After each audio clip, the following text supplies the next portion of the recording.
In today's video, I'm going to teach you how to connect Slack to N8N. Whether you're new to workflow automation or looking to streamline your processes, this guide will walk you through building your very own automated workflow using N8N and Slack.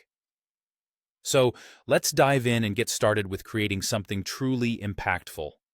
First, we need to initiate our workflow with a trigger. In this case, you have the choice of using either a Slack trigger or a manual node. Both options can be powerful, but the Slack trigger is perfect if you want your workflow to start in response to specific events in Slack, like a new message or channel mention. If you're just testing, a manual node is a great way to kick things off manually without waiting for Slack events. This flexibility allows you to tailor your workflow to what best suits your needs.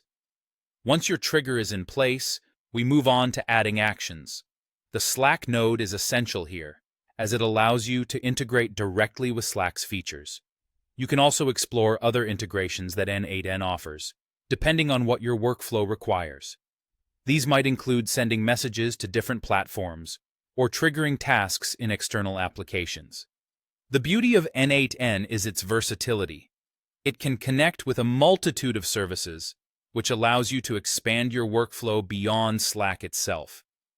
Now that we've set up our actions, it's time to configure the parameters to ensure your workflow functions smoothly.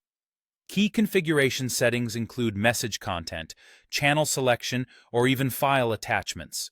For instance, if you want to send a message to a specific channel, you'll need to specify which one. Similarly, you can customize the message content with tailored text to make sure it conveys the right information.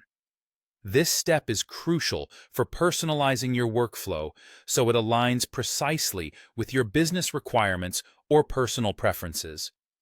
After you've thoroughly configured your parameters, it's essential to execute and test your workflow.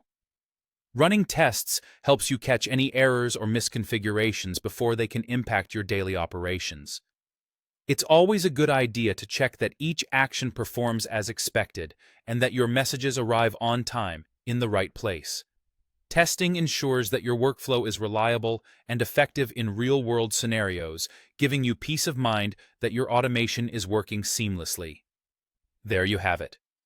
By starting with a trigger, adding actions, configuring those all-important parameters, and executing tests, you've laid the foundation for a robust Slack integration with N8N. I hope this guide has given you the tools and confidence to build your own automated workflows. This setup can save you and your team significant time and effort, allowing you to focus on more strategic tasks. Thanks for watching, and be sure to check out more videos for additional workflow tips and tricks. Happy automating!